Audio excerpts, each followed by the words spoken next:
ka, para bang maiba. Pag tumitingin sa'kin, mapupungay mong mga mata. Wala akong taka sa nakakalunod mong ganda.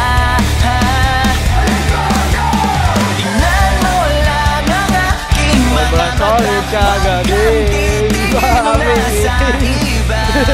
Akin ka na, wala nang iba. Hindi ko alam yung step.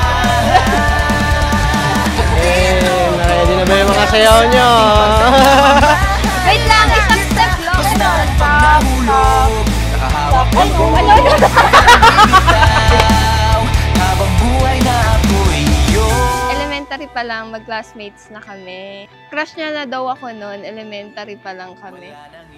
Pero hindi ko siya magustuhan kasi palagi niya akong inaasar, lagi siyang nangiinis.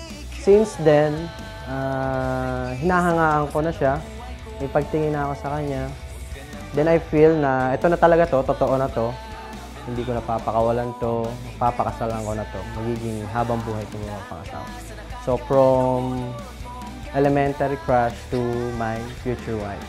Tingnan mo lang ang aking mga mata. Huwag kang titingin na sa iba. Akin ka na, wala nang iba. Andito ko hanggang sa ating pagtanda. Mamahalin kita basta't pag nahulog, nakahawak ako, huwag ka lang bibitaw. Habang buhay na ako'y iyo. Yan, ito ang isa sa pinakamagandang mga magaganap sa buhay mo. Sana maging masaya ka sa araw na ito. Kami rin ang iyong mga magulang. Bagamat ako'y medyo naiiyak kahit ako isang lalaki ay hindi ko mapigilan.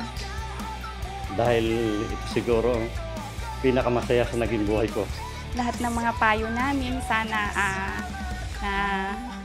natandaan mo at nasa isip mo.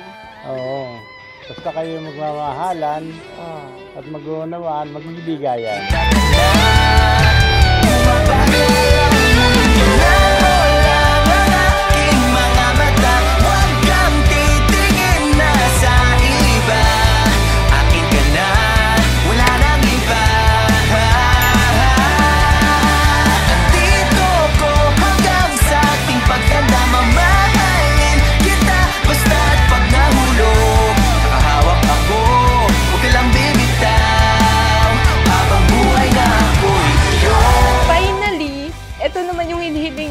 Makakita ko ng lalaking maayos, mabait para sa akin.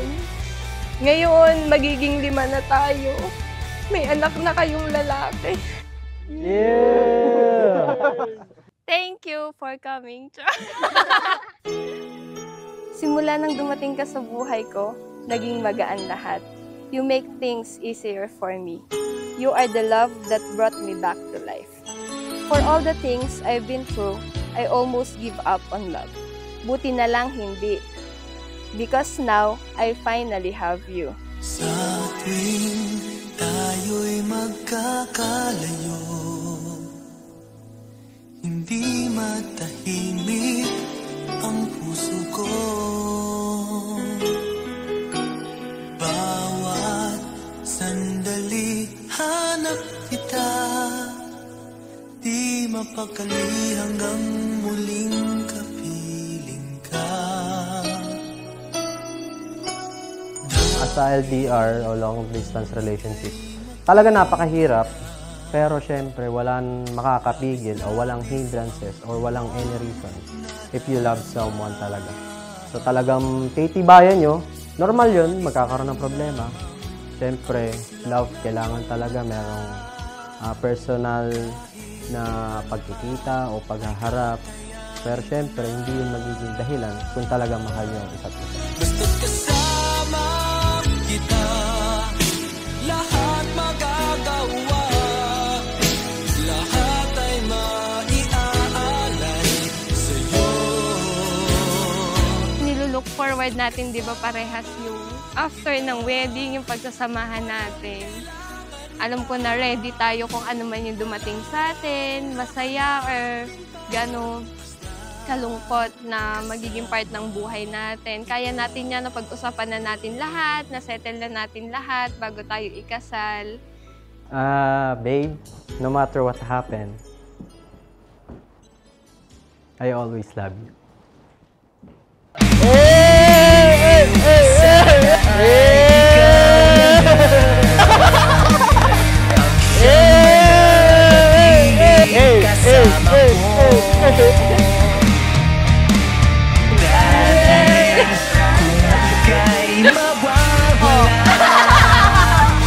Pati lahat sa buhay ko'y maglalaho. Ngunit kapag kasama kita, lahat magagawa, lahat ay maiaalay sa'yo. Basta kasama. Romel and Shavian, you are here because you love each other and it is more than 100%. We are very happy for you. Pero Romel, if I ask next year, don't tell me, Father, this is only 85%. Ibig sabihin, even after your kasal, you should continue to love.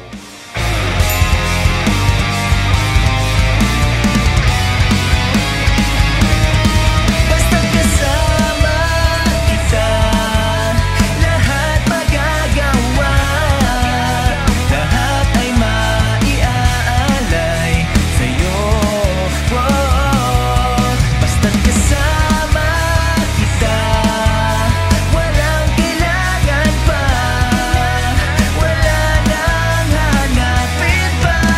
Basta kasama kita.